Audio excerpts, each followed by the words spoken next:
"Not guilty," the maid shouted, her voice slicing through the chaos in the courtroom like a blade. Heads turned. The judge slammed his gavel, demanding order, but no one moved. No one breathed. She wasn't supposed to speak. She wasn't on the witness list. Her name wasn't in the paperwork. But there she stood in her faded uniform, gripping a battered manila folder with trembling hands, sweat sliding down the side of her neck. Her eyes were locked on the billionaire seated at the defense table, pale and defeated, with a tie loosened like a noose around his neck. He looked up at her, barely registering her presence. "You can't just," the prosecutor barked, stepping forward. "I can," she said, voice steady now. "And I will. I got the proof. Y'all just too scared to look at it." The folder dropped on the judge's bench with a loud slap. Papers spilled out, photos, phone logs, receipts. The kind of evidence no one had seen. The kind the defense lawyer should have found, but hadn't. Because he'd walked out just 30 minutes before. Gave up. Said it was a lost cause. The courtroom was silent. Then, "Where did you get this?" the judge asked, eyeing her with a mix of suspicion and something else. "Fear, maybe." The maid didn't blink. "From the truth. Same place y'all should have started." The billionaire was staring at her now. For the first time in weeks, there was something behind his eyes. Not hope. That was too far gone. Just the beginning of it. A murmur spread through the room like smoke.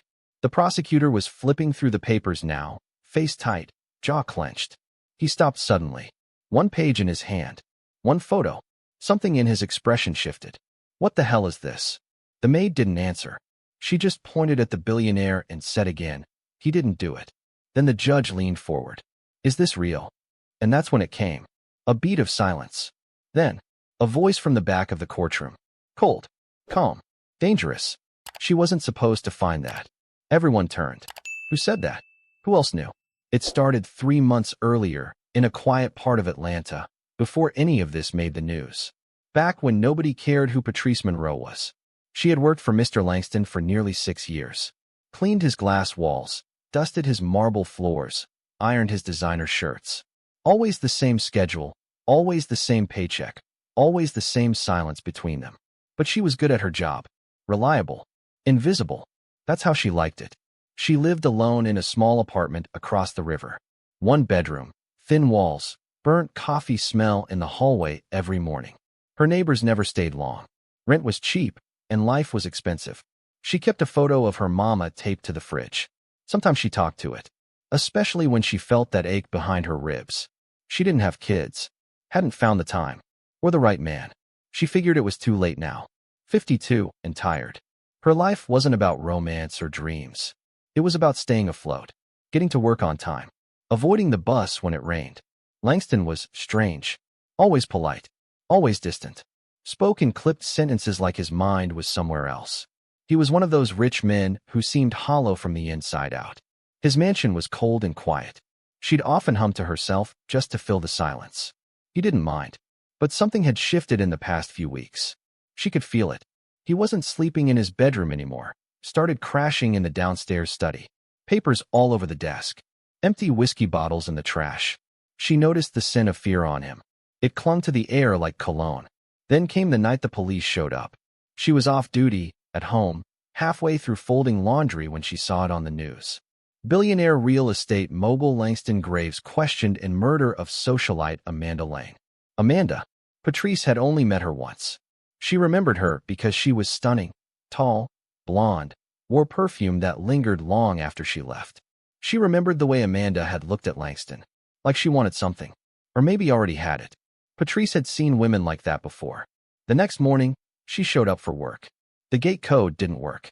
She stood outside, waiting, until a new security guard came out and told her, "Mr. Graves isn't taking visitors today." "I'm not a visitor," she said, holding up her ID badge. "I clean his damn toilets." But the guard just shook his head. That was the last time she saw the mansion up close. The news got worse. Amanda had been found strangled in her penthouse apartment. No signs of forced entry.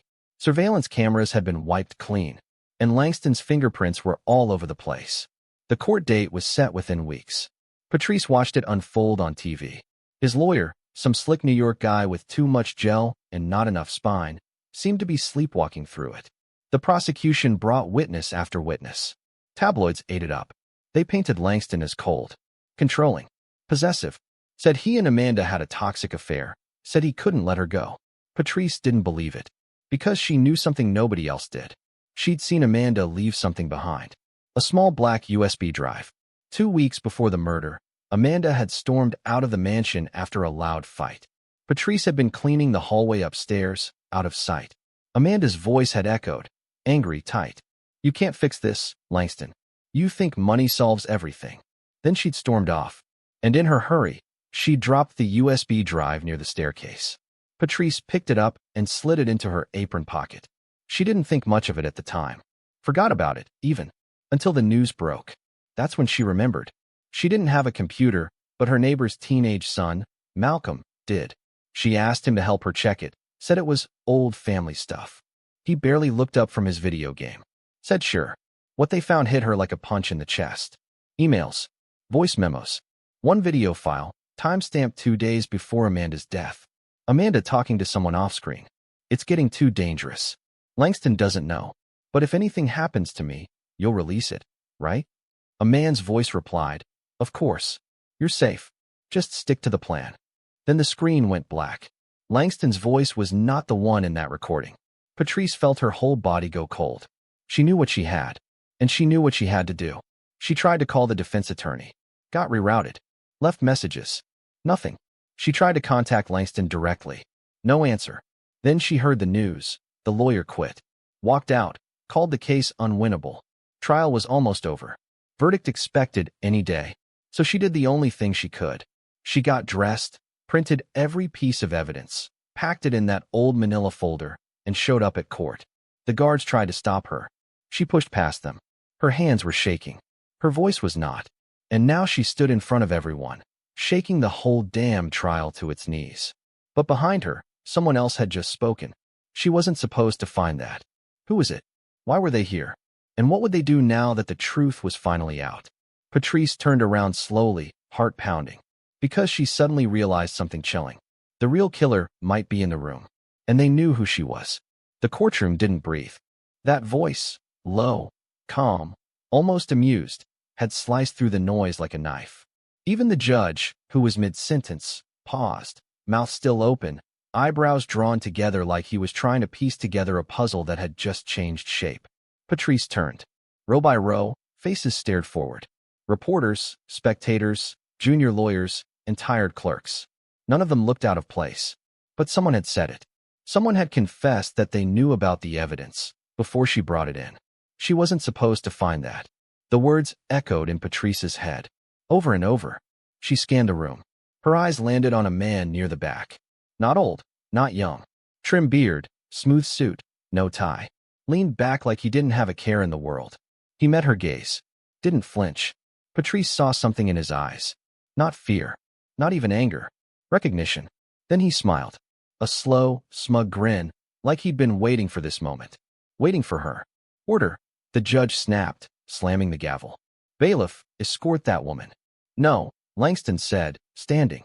It was the first word he'd spoken aloud since the trial began. The courtroom gasped. Langston Graves didn't speak.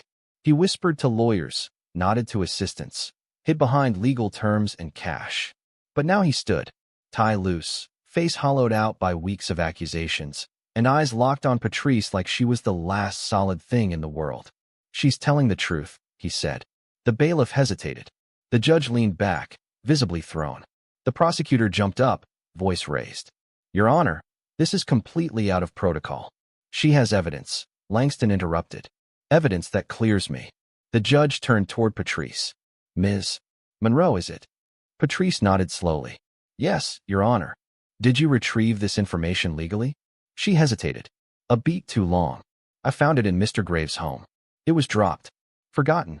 I didn't break in or steal it. I cleaned the floors." "And how do we know it hasn't been tampered with?" The prosecutor snapped. "I'm not that smart," Patrice said quietly, the words slipping out before she could stop them. A few people chuckled, but she didn't smile. Neither did the man in the back. He was still watching her, still smiling. But it had shifted. The look on his face now was closer to curiosity, like he wanted to see how far she'd take this. The judge tapped the folder. "These are printed copies." "Yes, sir. The original drive's at home." I didn't want to lose it. He rubbed his temples. Jesus. All right. Court will recess. I want this reviewed. By both sides. The gavel slammed again. People stood. Murmurs exploded. Reporters ran for the door. Langston leaned against the table, as if his legs might give out. Patrice gripped the edge of the podium, palms slick with sweat. And when she looked up again, the man in the back was gone. The hallway outside the courtroom buzzed like a disturbed beehive. Reporters, paralegals, interns on cell phones. Patrice stood off to the side, trying to breathe. A young woman approached her, short, fast-talking, thick curls pulled into a tight bun. You the maid? The woman asked. Patrice nodded slowly. The woman shoved a card into her hand. I'm a producer. CBS. If this goes the way I think it's going, you and me need to talk. I ain't looking for money, Patrice said, pocketing the card anyway. No, the woman replied. But someone's looking for you now. And just like that, she was gone. Patrice stood there, heart thudding in her chest. Someone was looking for her. Someone who hadn't expected her to speak. Someone who'd been quiet. Until today. She didn't know his name. Didn't know what he wanted. But she knew one thing for sure.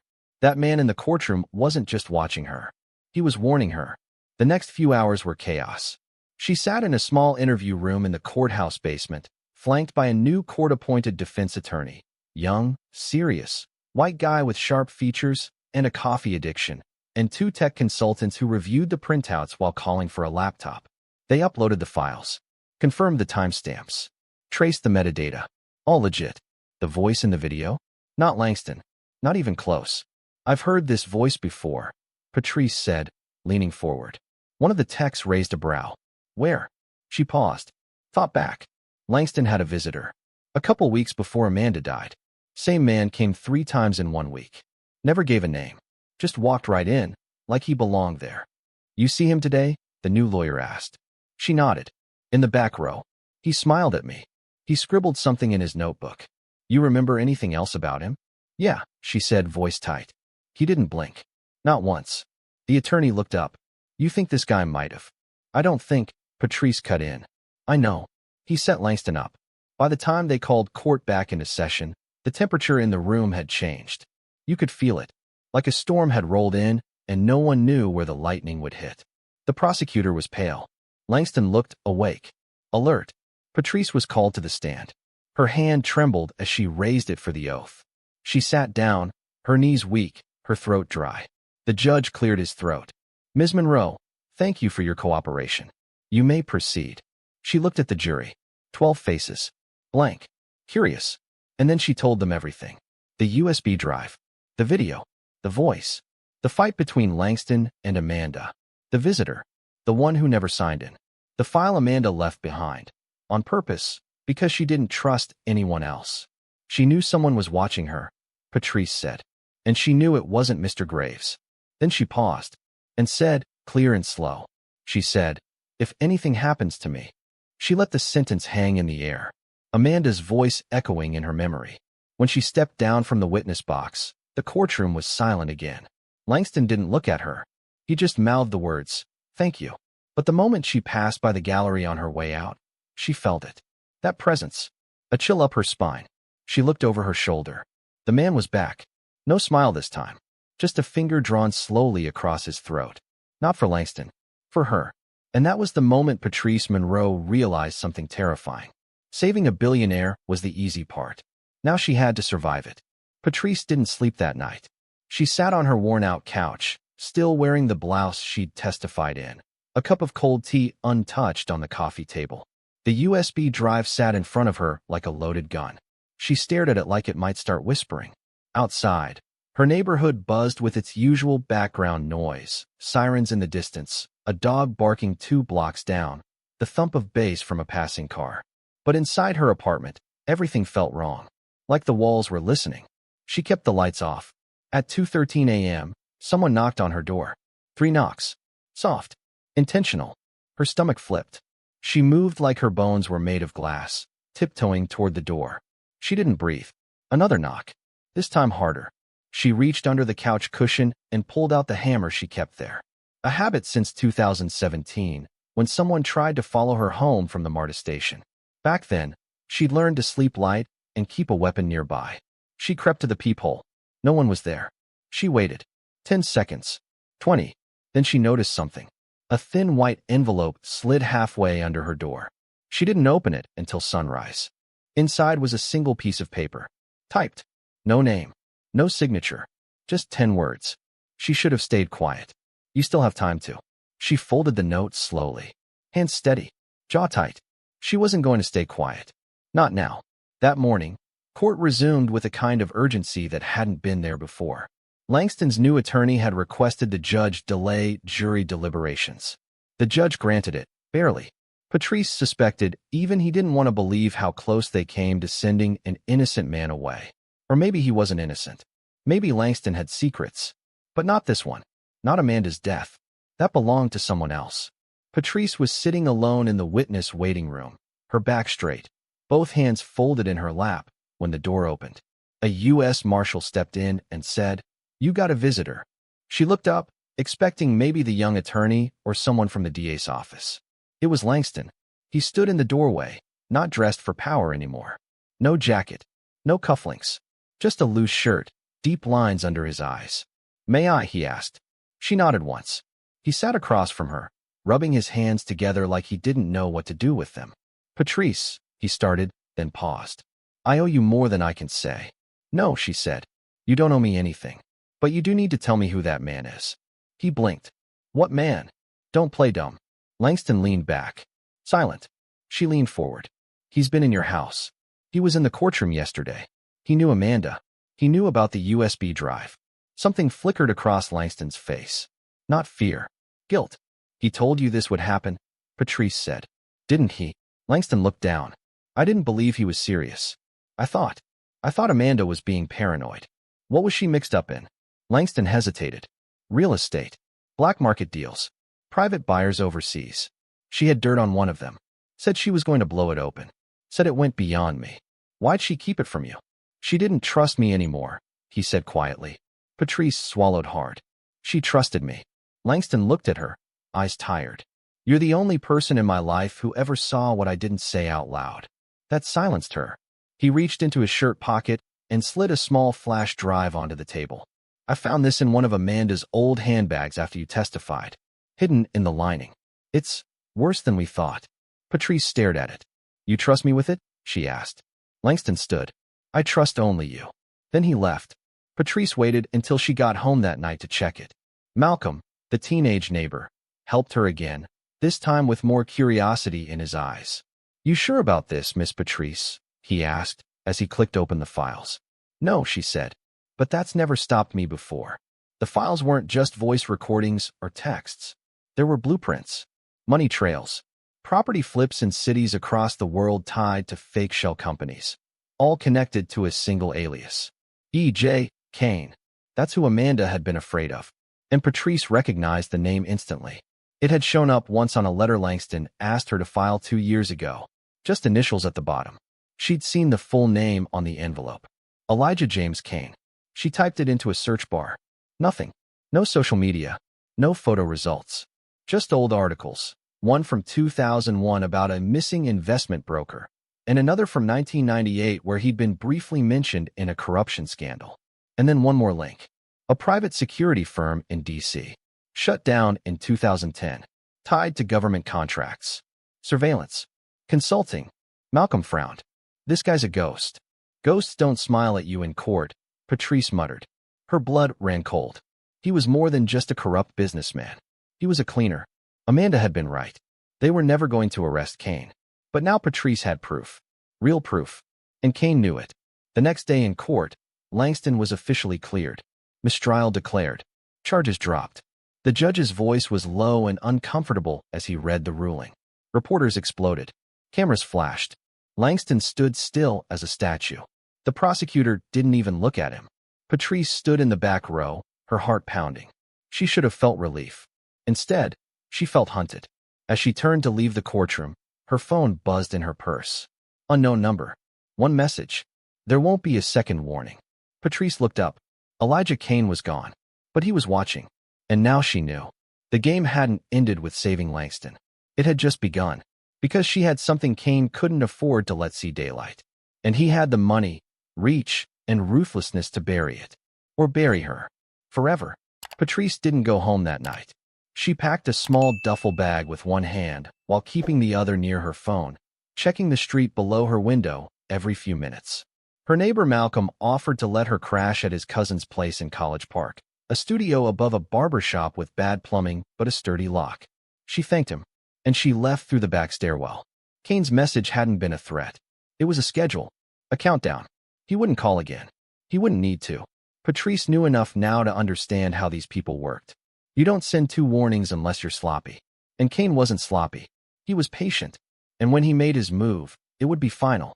The cousin's place was small and dusty, but it had curtains thick enough to block sunlight and neighbors too nosy to ignore strangers lurking nearby. Patrice liked that. She slept with one eye open and a crowbar next to her bed. That morning, she called Langston.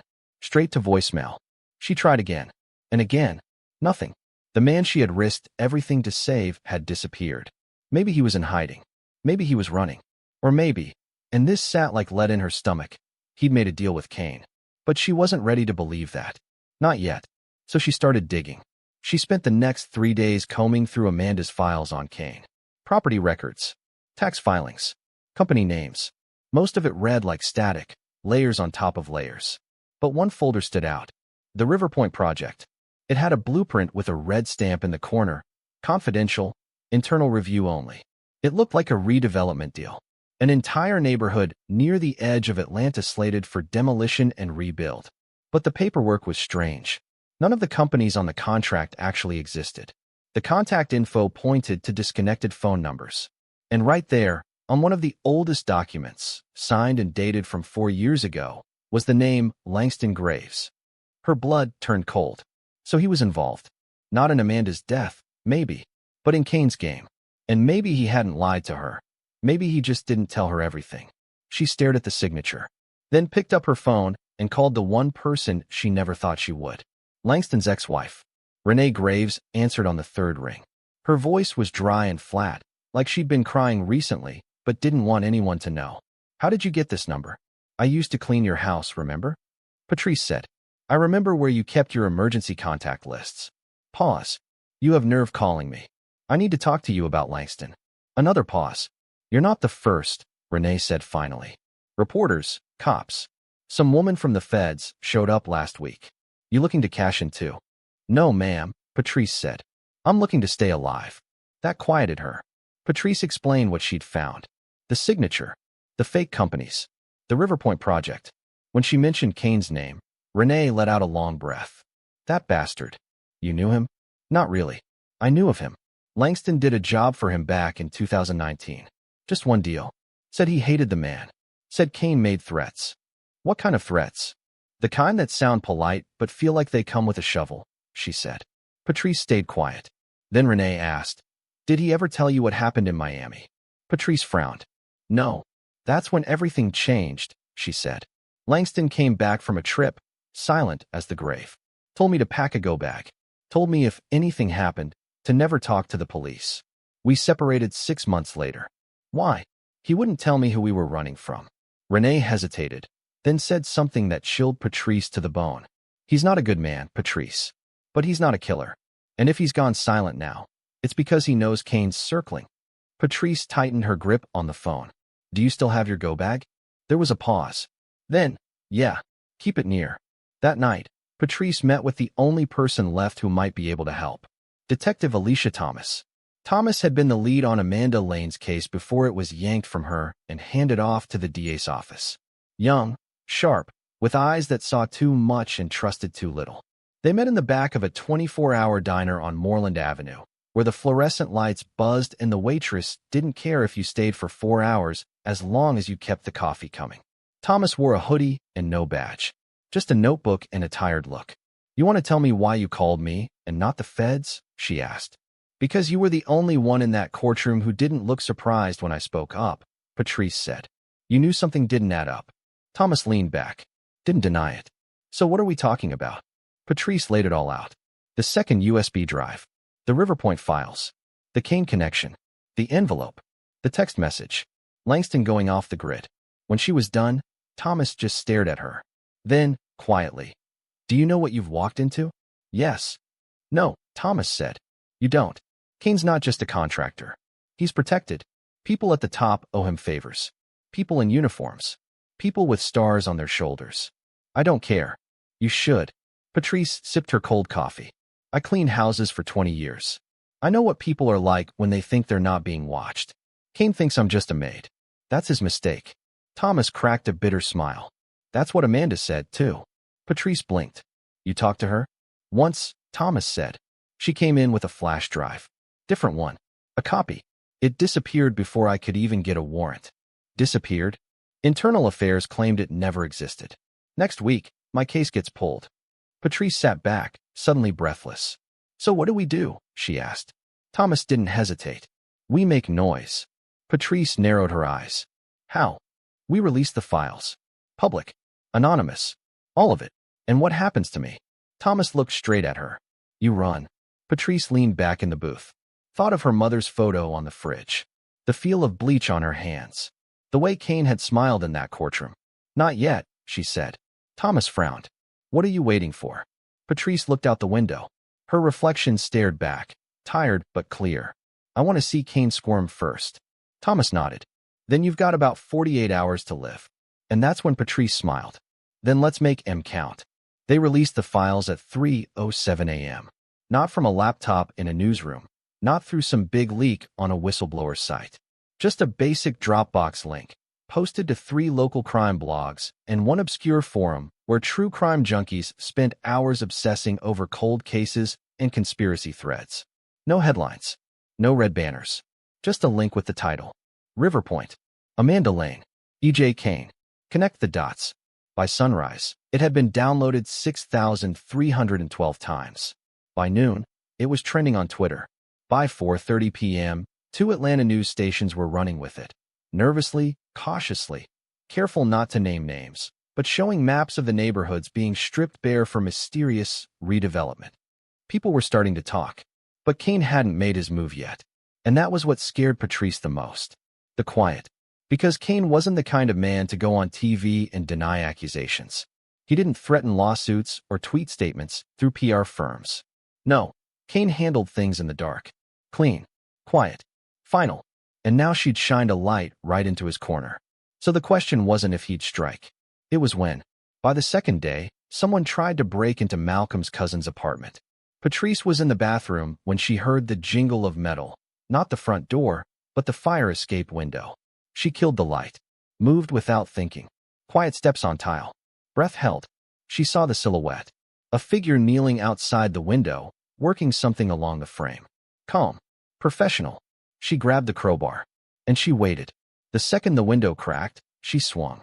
The figure hissed. Not a yelp, not a scream, just a sharp reaction, and dropped out of view. Fast. Silent. Like smoke vanishing. By the time she looked out, he was gone. No blood.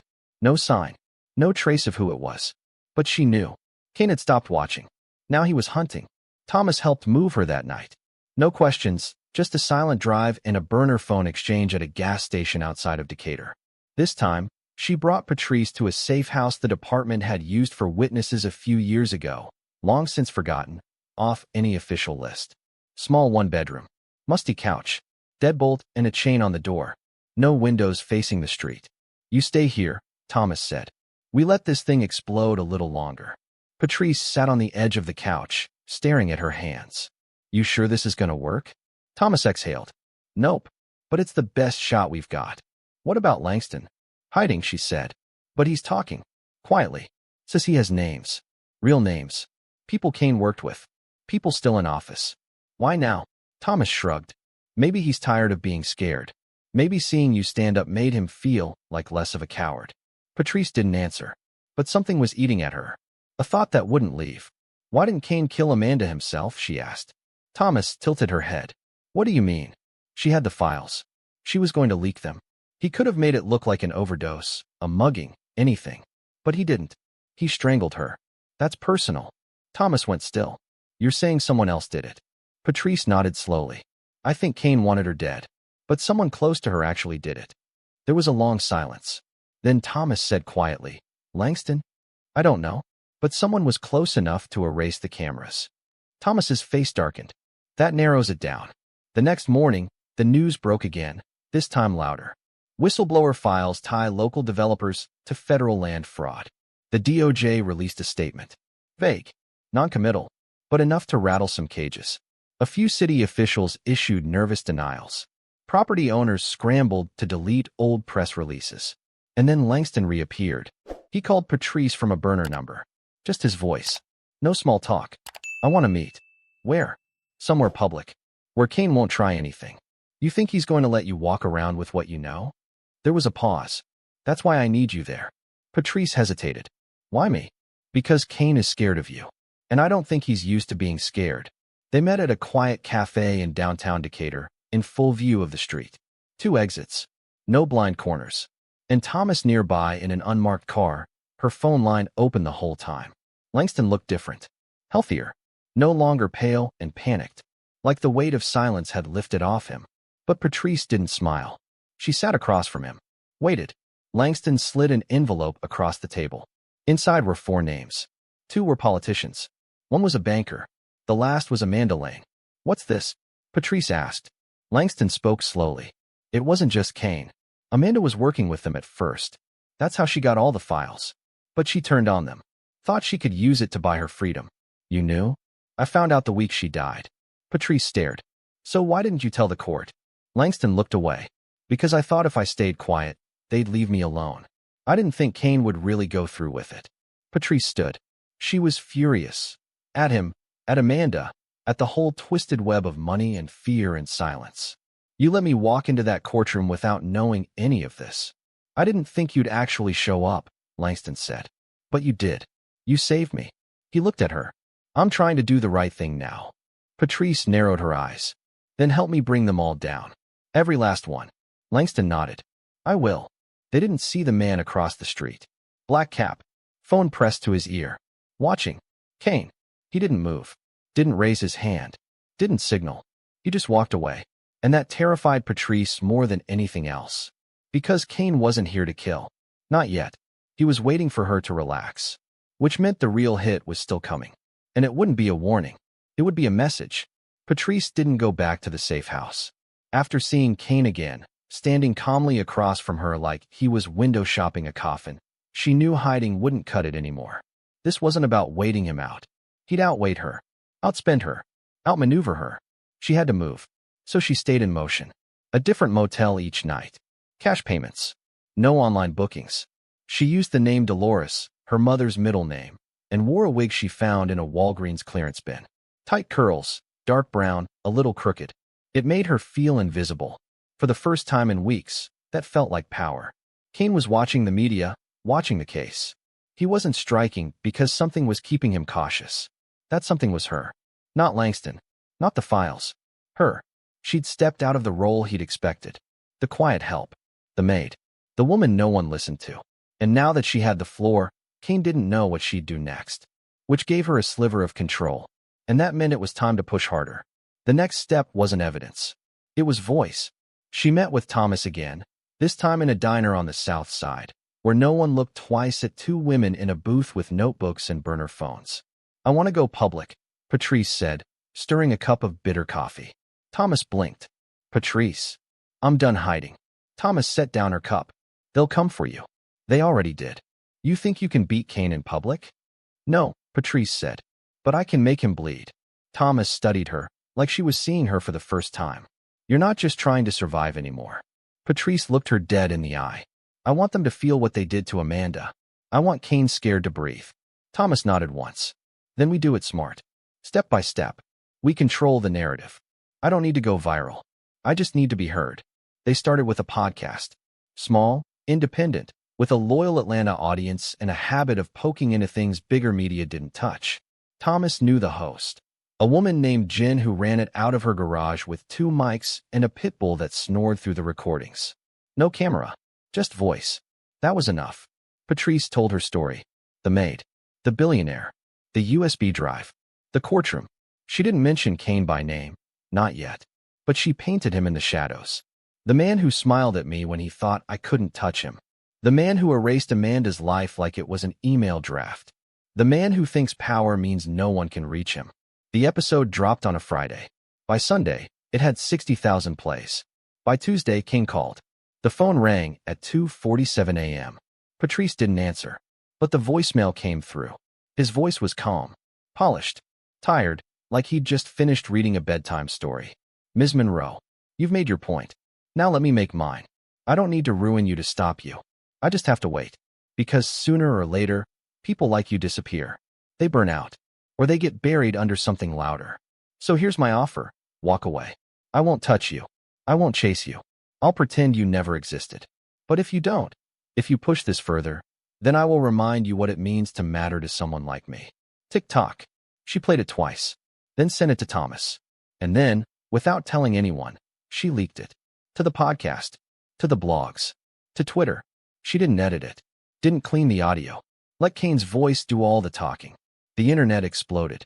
This time, even the mainstream networks picked it up. Who was the voice? Was it real? Was it a threat? Everyone was asking.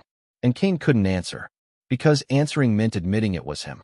And if he denied it, someone could make him prove it. He was cornered. Patrice felt it in her chest like a second heartbeat. Kane wasn't used to being seen.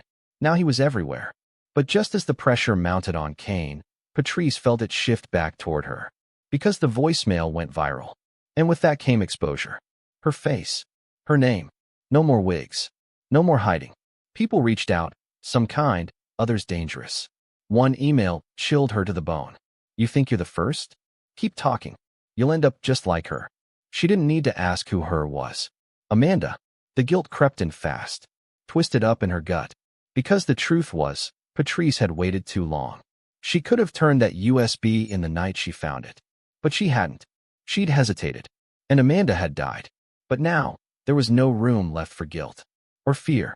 Because Kane had just made a mistake. In his voicemail, he said, "People like you disappear." He'd said it with contempt. But Patrice heard something else in it. Recognition. Kane had grown up with women like her. He knew how much they saw and how little they were seen. He just didn't think one of them would fight back. And now she had. And he was bleeding in front of the whole city. Which meant he was going to lash out. Hard. Thomas called her that night. You need to move. Now. We just got word from a contact in internal affairs. Kane's trying to hire someone from out of state. Someone who specializes in. She stopped short. In what? Patrice asked. Thomas's voice was low. Disappearances. Patrice didn't run. She made a plan. She called Langston. Told him to meet her one last time. Somewhere they'd both be exposed.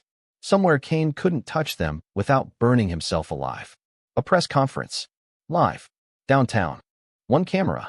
2 microphones. She would speak. Langston would confirm. Amanda Lane would have her justice. And Kane would be forced to step into the light. But that night, the night before they were set to go public, a fire broke out in Langston's building. Top floor. His apartment. No injuries. No witnesses. But the message was clear. Next time, they'd aim lower. Langston vanished again. Gone like smoke. Patrice stood in front of the mirror in a cheap motel near the airport, hands trembling, trying to rehearse what she'd say if she had to do it alone. She never got the chance. Because just after midnight, the fire alarm went off. And outside her window, 5 stories down, across the dark parking lot, she saw him. Black jacket, baseball cap, no expression. Kane, just standing there, watching her, waiting. And when she locked eyes with him, just for a second, he tilted his head, then held up one finger. One more day? That's all she had left. Patrice didn't sleep. She sat by the window with the motel lamp off, crowbar in her lap, heart slamming against her ribs like it was trying to escape. Outside, Kane was gone. But the image of him standing there with that finger in the air, giving her a final countdown, replayed over and over. One more day? She knew what that meant. Not metaphor. Not threat. Promise. The sun came up without ceremony, just a gray smear of light over a cracked parking lot and empty soda bottles. Patrice checked out before the front desk opened and left the key on the counter. No goodbye. No trace. Kane wanted her scared. Instead, she made a decision. If she had one day left, she was going to use it. She wasn't going to hide. She was going to end this. Thomas met her in a Walmart parking lot just before 9 a.m. Her unmarked Crown Vic was streaked with pollen and had a busted taillight. She looked like she hadn't slept either. You sure about this? Thomas asked. No, Patrice said. But I'm doing it anyway. They parked side by side, Windows down, laptops balanced on dashboards. Patrice had 2 burners. Thomas had a flash drive, loaded with the final backup, the full archive from Amanda's files, Langston's envelope, and the anonymous voicemail from Kane. They didn't go to the press. They went to the public. Live stream. No network. No filters. No edits. Just a hard, raw feed through the podcast channel. Patrice in the driver's seat. Sunlight harsh on her face. No makeup. No mask. She told it all. Her job. Langston's case. The night Amanda died. The USB drive. The courtroom. And Kane. She said his name, Elijah James Kane, loud and clear. Repeated it. She named the Riverpoint Project. She showed the signed documents. And then, for the final blow, she played the voicemail again. Kane's voice, cutting and precise. People like you disappear. Thomas watched the stream tick up in views. 5,000. 10,000. 30. Then the comments poured in. This is insane. Kane? The Kane Group. My cousin lived in Riverpoint. They forced her out last year. Why isn't this on the news? Protect her. He said her name. This is real. An hour later, it had 500,000 views. Kane's name trended nationwide. And Patrice Monroe, Maid, whistleblower, woman who should have stayed quiet, was the face of it. She had taken control of the narrative. And that made her a target in a way she hadn't felt until that moment. Not just Kane, but everyone connected to him. People who had smiled at her for years without really seeing her. Now they saw her, and they were angry. Thomas dropped her off at another safe house that night. A real one, this time. Federal. 2 floors above a laundromat in a locked building. 3 locks on the door. Patrice paced the room for an hour, too wired to rest, too tired to think. Her phone buzzed at 11:03 p.m. Unknown number. She didn't answer, but the voicemail came through. She played it on speaker, her hand hovering near the light switch. Kane's voice. Calm. Measured. No edge to it this time. You've gone too far, Patrice. This isn't a story anymore. It's war. And I don't lose wars.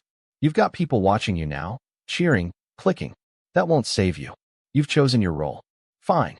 But just remember, even martyrs die scared. She stood there, heart thudding.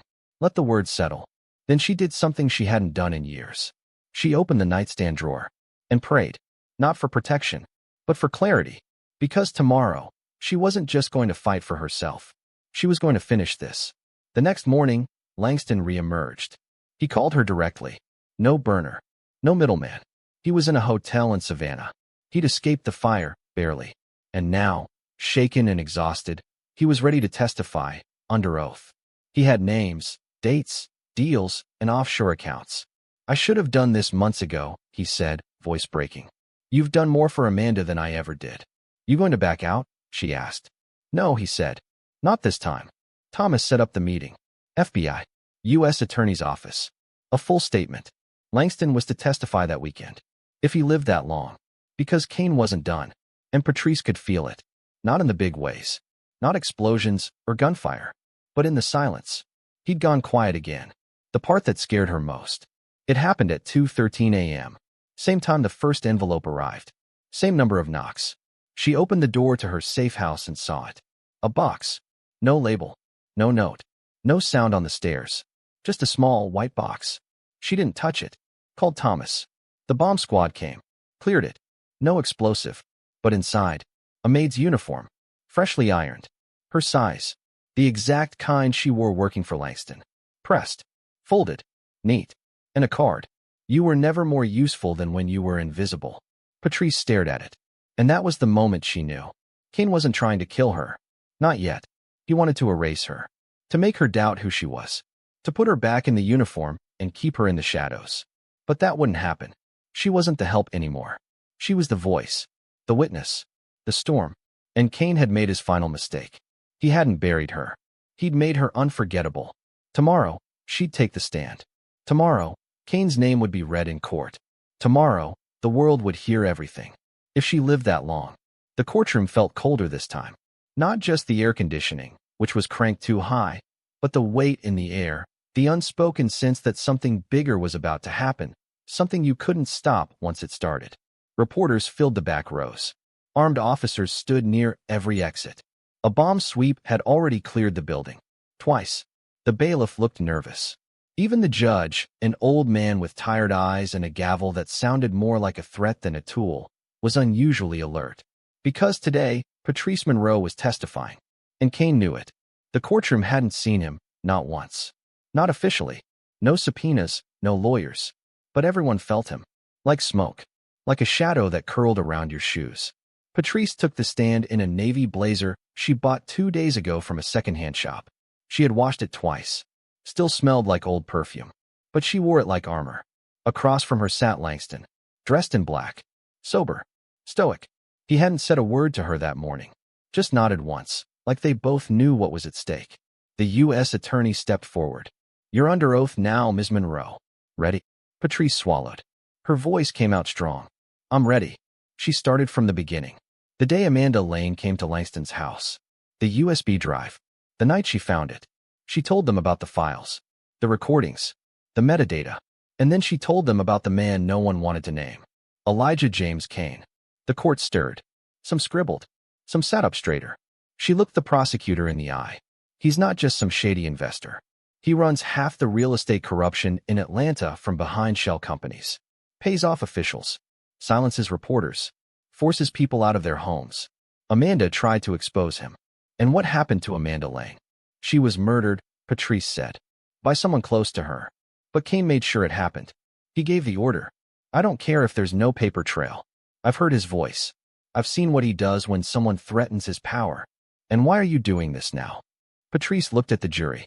Because Amanda wasn't just some socialite. She tried to do the right thing. And they made her disappear. She took a breath. "They tried to do the same to me."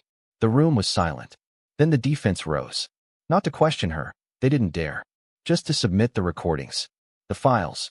The signature. The voicemail. Kane's voice echoed once again in the chamber, soft and chilling. "People like you disappear." And that was the moment Kane's luck began to unravel. Because the jury didn't look shocked. They looked furious. Outside, the press mob was boiling. The live stream had gone viral again. Every news station now had a ticker with Kane's name on it. The DOJ, pressured by public outrage, announced a task force to investigate corrupt property deals linked to shell companies, most of which traced back to Kane. Langston was scheduled to testify the next day. His statement would officially tie Kane to the River Point project, to Amanda Lane's contact list, and, most importantly, to 3 active federal contracts with offshore laundering potential. Patrice should have felt relief. But her gut twisted as she stepped out of the courthouse. Something was wrong. Thomas approached fast, her face tight. "We need to go." "What's going on?" "They found something," she said. "It's about Amanda's murder." Patrice stopped cold. "What do you mean?" Thomas opened her phone. Pulled up a still image from the night Amanda died. Security footage, recovered by a private investigator digging into one of Kane's former shell companies. He had been watching Kane for years. And now, he had a single blurry frame from a nearby ATM camera. A man walking out of Amanda's building at 2:03 a.m. Not Langston. Patrice stared at the image. No beard. No baseball cap. But those eyes. Sharp. Focused. Cold. Kane. Clear as day. The next morning, Kane vanished. No phone records. No exit logs. No trace of him anywhere. Langston testified anyway. 2 hours of names, numbers, emails, voice memos, and offshore account statements. Kane's entire empire laid out like a broken blueprint on the courtroom floor. It was the biggest corruption case Atlanta had seen in 2 decades. Patrice sat in the front row, and when Langston finished, he looked out at the court and said the words she hadn't expected to hear. And none of this would have come out if it weren't for Patrice Monroe. The courtroom applauded. The judge didn't stop it. For once, they let it stand. 3 days later, they found a body. Male. Early 50s. Shot twice in the chest, once in the head. No ID. Burned fingerprints. Dental records scrubbed. But the scar above the eye? Patrice knew it. Kane. Dead. They ruled it suicide. Thomas didn't believe it. Neither did Patrice. You don't spend a lifetime erasing people just to erase yourself. Kane had made enemies. Too many. One of them got to him first. But that wasn't justice. Not really. Justice was Amanda's name finally being cleared. Justice was Langston confessing his silence. Justice was Patrice, a maid, forgotten and overlooked, taking the stand and forcing the world to listen. It took months before she felt safe again. No more burner phones. No more switching motels. No more ducking behind locked doors. She moved into a small house in a quiet neighborhood outside Marietta. Just her and a porch swing. Some flowers out front. Peace wasn't loud. It didn't come with headlines. It came with stillness. With breathing again.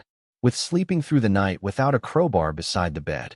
But sometimes, not often, just now and then, Patrice would stand at the window, late at night, and imagine Kane still out there.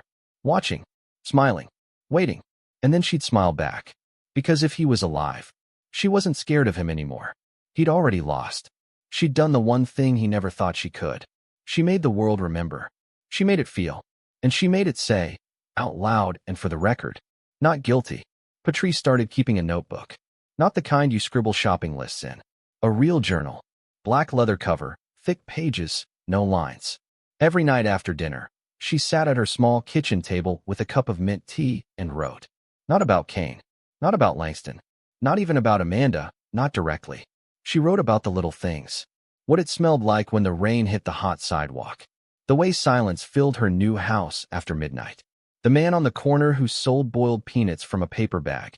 How the world kept going, even when you didn't. And every so often, a sentence would slip through. I remember the sound of his voice. Kane. It's like a rusted hinge that never opens all the way. Or, Langston will never be innocent. But maybe neither am I. She didn't show it to anyone. Not Thomas. Not Malcolm. Not even the podcast woman, who still emailed weekly asking for interviews, book deals, documentaries. Patrice ignored them all. She wasn't building a brand. She was rebuilding herself. And that was slow work. But it was hers. One afternoon, Thomas showed up without calling. Patrice didn't ask questions. She just opened the door, pointed to the kitchen, and poured her a glass of lemonade. Thomas sat at the table, tired eyes behind sunglasses, shoulders tense. I came to tell you something, she said. And I need you to listen. Patrice sat down across from her. Langston's dead. The words hit like an empty gunshot. No noise, just force. What? Thomas set the glass down. Didn't touch it. He was found in a private airport hangar in Panama. Gunshot to the head. They're calling it suicide, same as Kane. Patrice stared at her. But you don't believe that. Thomas shook her head. It's too clean. Too fast. Patrice folded her hands. Did Kane do it? Thomas looked away. I don't think Kane ever left. I think someone helped him vanish.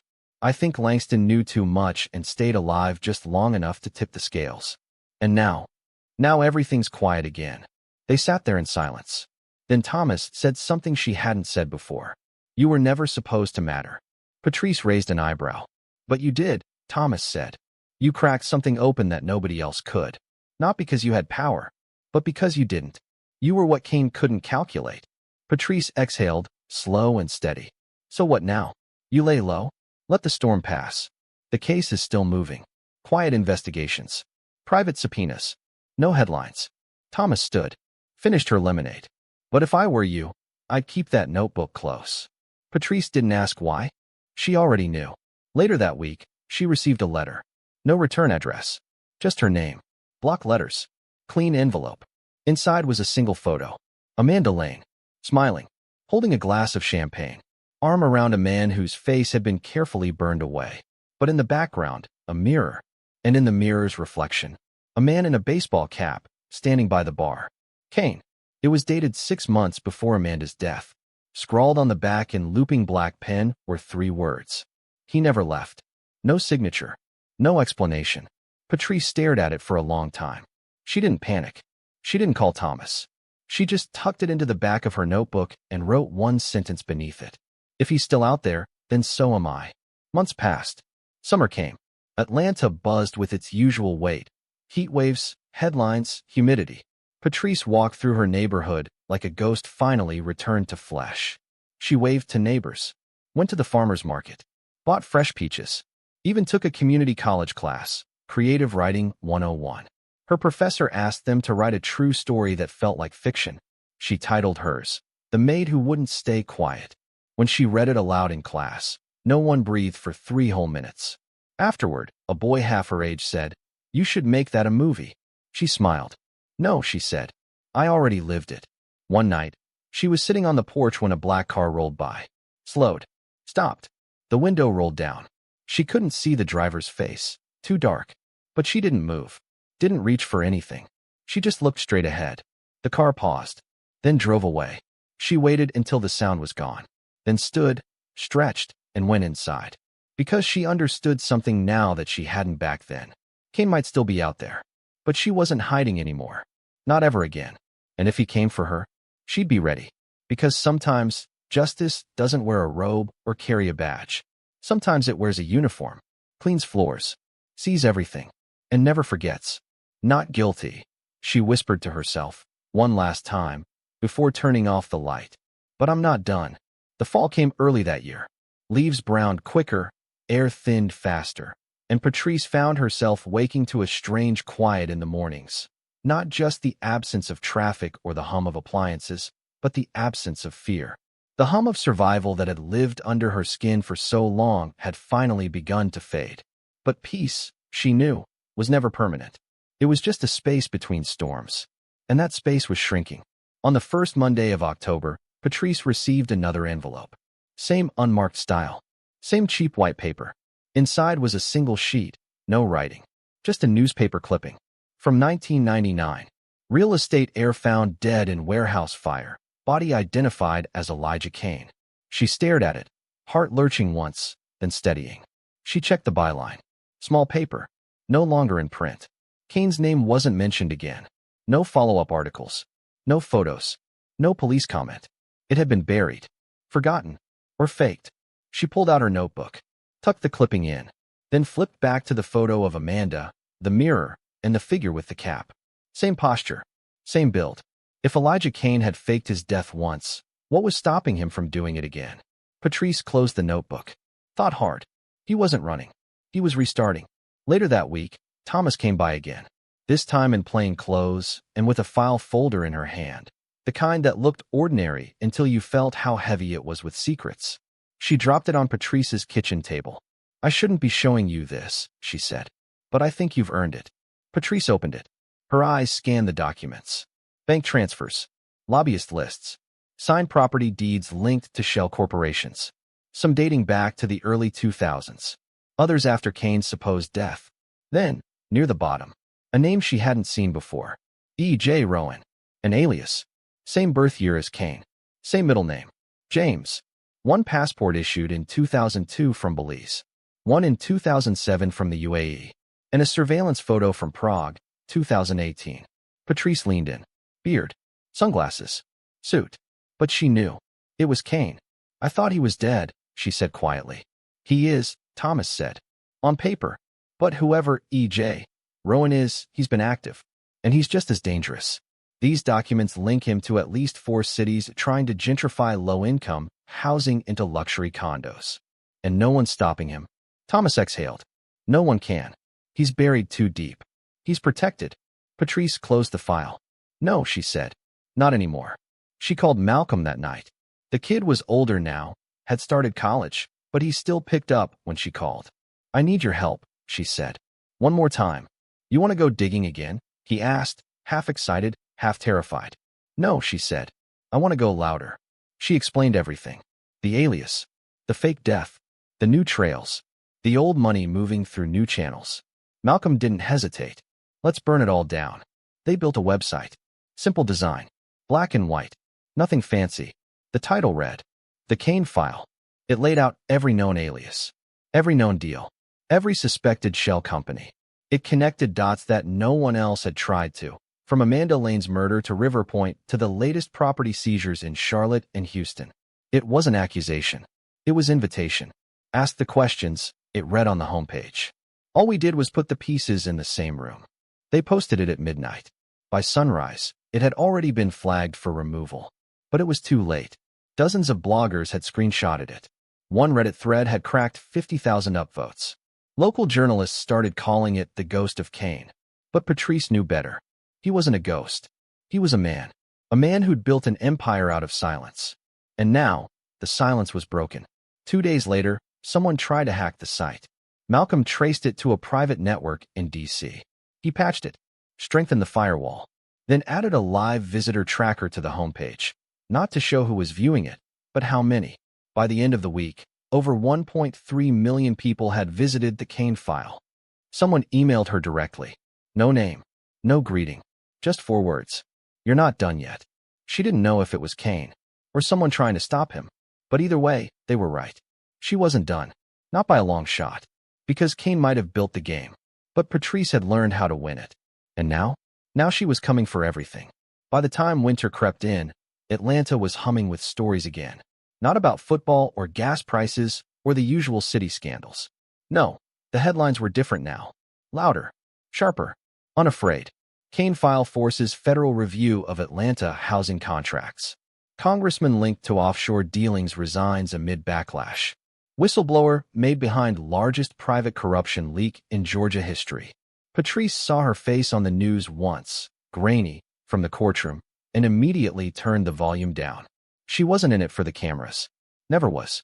But the attention brought something with it. Movement. People came forward. Cleaners. Drivers. Assistants. All the invisible hands that had once made Kane's world run smoothly. One by one, they started to speak. Not all in public, but enough to make noise. A groundskeeper in Charlotte who recognized Kane's alias on property sale forms. A woman in New Orleans who'd been forced out of her home with no warning. The deed sold to a Kane-linked LLC. A temp worker in D.C. who saw his name on a guest list at a supposedly empty security firm. Each voice was a spark. Patrice? She was the match. And the fire was spreading. But Kane wasn't finished. 3 weeks before Christmas, someone tried to crash Patrice's site again. Not digitally. Physically. Malcolm called her from his dorm room at 3 a.m., breathless. Someone tried to break into the server space. Not a cyber hit, an actual break-in. Patrice froze. Are you safe? I wasn't even there. But the guy they caught had fake maintenance credentials. They say he didn't talk. Just walked in like he belonged. That was Kane's style. Smooth. Professional. No noise. No signature. Just a shadow that passed through and left fear behind. Malcolm sounded shaken. I think they were going to wipe everything. Patrice was already pacing her kitchen. Is it backed up? 6 times over. She exhaled. Good. Then we double it. The next move came quieter. A call from an unfamiliar number. No voice. Just silence. And then a song. Slow, distant, barely audible over static. It had to be you. Patrice's hand clenched around the phone. Amanda used to hum that. Patrice remembered it clearly. Once while she was brushing her coat in the hallway. Another time in the kitchen while waiting on Langston to come down from a call. The line clicked dead. Patrice sat down. She didn't cry. She didn't panic. But something inside her shifted. This wasn't just about fear anymore. Kane, or whoever was behind this now, was digging into memory. Personal things. Her past. Which meant he was watching again. Not the media. Her. And she was done letting him do that for free. She called Thomas. Tired? Thomas asked. Pissed, Patrice said. Thomas laughed. Good. Because we found something. What? Kane's not the only ghost we've been tracking. There's another name that keeps popping up in the documents. Thomas sent the file. Patrice opened it. A woman. Name, Lillian Ward. Age, 44. Position, former CFO of the Kane Group, before it went underground. Vanished in 2014. No obituary. No arrest. No exit record. Gone like Kane. But the paper trail? Not completely erased. A trust fund in her name had quietly purchased 3 properties in Baltimore under another alias. She's still active, Thomas said. Maybe not public. Maybe not Kane level. But she's a node in the web. She knows how it was all built. She could be the next domino, Patrice said. Thomas agreed. Only problem? She doesn't want to be found. Patrice stared at the screen. I know someone who might help. That someone was Renee Graves, Langston's ex-wife. They met at a neutral spot, a botanical garden just outside the city. Public. Cameras. Clean. Renee wore sunglasses and kept her hands in her pockets. I'm not doing interviews, she said flatly. I'm not asking you to. Then what do you want? Patrice showed her Lillian's file. Renee studied it for a long moment. She worked with Langston once. Quiet, behind the scenes. Everyone said she was the one keeping the Kane money invisible. She disappeared. No, Renee said. She went dark. There's a difference. Patrice leaned in. You know how to find her. Renee was quiet. Then she said, I know where she was staying. Or someone using her name. A cabin in the North Georgia mountains. Off-grid. Patrice nodded. That's a start. You're going after her? I just want to talk. Renee looked at her like she'd lost her mind. You don't talk to people like Lillian. You survive them. Patrice folded the paper. We'll see. She went alone. Thomas protested. Malcolm begged her to wait. Renee offered to drive. Patrice refused. Some things had to be done face to face. She left just before dawn, old sedan humming up the winding roads, the chill sharpening with every mile. The trees thickened. Signal dropped. Time slowed. By the time she reached the gravel path marked only by a rusted mailbox, the sun had dipped low behind the ridge. The cabin was there. Small. Unassuming. Light in the window. She knocked once. No answer. Knocked again. Then the door opened. And there she was. Lillian Ward. Older. Thinner. But unmistakable. She didn't look surprised. Only tired. You're the maid, she said. Patrice nodded. And you're the woman who helped Cain build a kingdom of shadows. Lillian stepped aside. Said nothing. But she let her in. And as the door closed behind them, Patrice knew. This was it. The next thread. The next truth. The next storm. Because Cain's empire wasn't dead. It was still breathing. And Patrice was walking straight into the heart of it. The cabin smelled like cedar, coffee, and old regret. Lillian didn't offer tea. Didn't ask Patrice to sit. She just walked back to her chair near the fireplace, the kind with deep cushions and fraying arms. She picked up a half-finished crossword puzzle and didn't look up as she spoke. You've made a mess, Lillian said, quiet but sharp. Big one. Patrice stood in the doorway, coat still on, the cold from outside sinking into her boots. Your mess, she said. I just shined a light on it. Lillian cracked a smile. You talk like someone who hasn't been chased yet. I've been chased. And warned. And nearly buried. That got her attention. Lillian set the pencil down. They sent someone? They sent themselves. Cain. He came close. Lillian shook her head slowly, like she was disappointed. He always comes close. He likes the theater of it. Patrice stepped forward. Is he alive? Cain. Lillian let out a dry laugh. Cain was never just one man. That's what you still don't get. He's an idea with a pulse. Elijah Cain was just the name they used when they needed a front. The real network runs deeper. Dirtier. Older. Patrice didn't move. So what are you? Lillian stared at the fire for a moment before answering. Someone who got tired of surviving other people's greed. I helped them clean the money. I helped them move entire neighborhoods like chess pieces. I thought it was business. Just numbers. But then Amanda died. And I knew. She paused. I knew someone had to pay. So I disappeared. Patrice narrowed her eyes. You disappeared while Cain kept killing. I didn't have your fire, Ms. Monroe, Lillian said softly. I just had guilt. Patrice sat across from her now. The air between them thick. I'm not here to punish you. No. I'm here to ask you for the names. Lillian didn't blink.